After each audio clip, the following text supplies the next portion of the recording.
అనంతపురం జిల్లా సింగనమల మండలం కల్లమడి గ్రామం.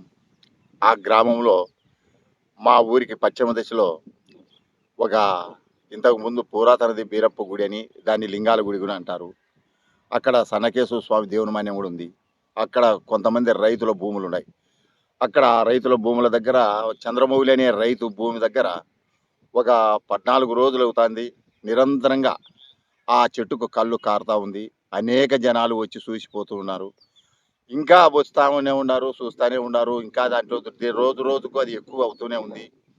దాని పవిత్రత, మంచి చెడ్డు, మంచి జరుగుతుందో, చెడు జరుగుతుందో ఊరికనే ఆలోచన కూడా చేస్తున్నారు. కానీ మంచే జరగాలని కోరుకుంటున్నాము. మేము ఇంకా వచ్చేవాళ్ళు, వచ్చిపోయేవాళ్ళు కూడా మా ఊరి గ్రామాన్ని ఆశీర్వదించాలని, ఊరికి మంచి జరగాలని కోరుకోవాలని మేమందరము ఆశీర్వదిస్తున్నాం. అనంతపురం జిల్లా సింగనమల మండలం కలమడి గ్రామంలో వేప చెట్టుకి, పొలాల్లో ఉన్న వేప చెట్టుకి కళ్ళు ధారలా ప్రవహిస్తుంది. ఈ కళ్ళు ధారలా కారడానికి ఈ గ్రామానికి అదృష్టమా లేక ఏమైనా శాపమా? ఎందుకంటే కాలజ్ఞానం ప్రకారం, బ్రహ్మగారు రాసిన కాలజ్ఞానం ప్రకారం చెట్టుకి వేప చెట్టుకి కళ్ళు కారుతుందని ఆయన చెప్పి కాలజ్ఞానంలో చెప్పి ఉన్నారు. కావున ఈ కలమడి గ్రామంలో ఈ వేప చెట్టుకి కళ్ళు కారుతుంది. ఈ కళ్ళు ధారలా ప్రవహిస్తూ సేమ్ కళ్ళు వాసనే వస్తుంది. ఈ విశేషాలు ఏంటో, ఈ కళ్ళు కారడం ఈ గ్రామానికి ఏమన్నా ముప్పు వాటిల్తుందా లేదో, అవునో కదా, ఇక్కడ శివభక్తులు ఉన్నారు, వారిని అడిగి వారి విషయాల్లోనే మనం తెలుసుకునే ప్రయత్నం చేద్దాం. అంతా శివలీల శివ. ఈ ఈ ఊర్లో కళ్ళు కారడం ఇదే మొదటిసారి మేము చూడడము. అది కళ్ళు అది మంచి జరగాలనో చెడు జరగాలనో అంత శివకి తెలుసు, మనకేం తెలియదు. ఇది కారుతుంది, అందరూ ఊరికే చూస్తున్నాం, పోతున్నాం, మొక్కుంటున్నాం, ఇది అయిపోతుంది. అదంతా చెన్నకేశ్వర స్వామి చేయాల మనకి. చెన్నకేశ్వర స్వామి పొలమే ఇది, ఈ పక్క అదంతా. ఎన్ని రోజులు నుండి ఈ ధారలా ప్రవహిస్తుంది? 15 రోజులు అవుతుంది. 15 రోజులు అవుతుందా స్వామి? అంటే ఏం పూజలు చేసినట్లున్నారు? చేశారా గ్రామస్తులు? పూజలు ఎవరు వాళ్ళ బుద్ధి పుట్టిన చేసి కాలజ్ఞానం ప్రకారము మనకి వేప చెట్టుకి చుట్టుపక్కల ఈ సింగనమల నియోజకవర్గంలో ఎక్కడ కారలేదు కదా, ఈ కలమడి గ్రామానికి శాపమా లేకపోతే అదృష్టమా ఈ కళ్ళు కారడం వేప చెట్టుకి? ఇది ఏమని చెప్తావు శివ, మనకి లీల అంతా దైవలీల. మనకైతే సర్వేశ్వరుడికి తెలుసు శివ, మనకి తెలియదు.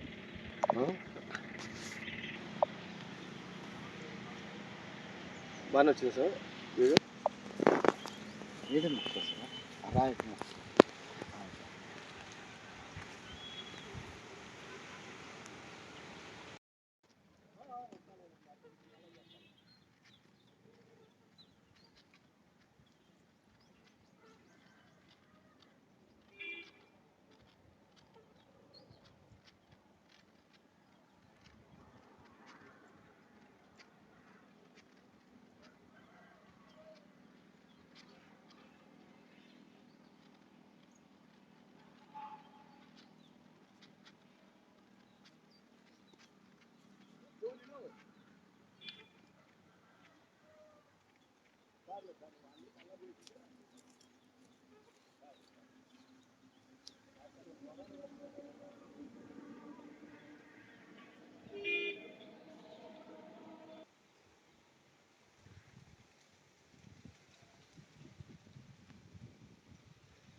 Orang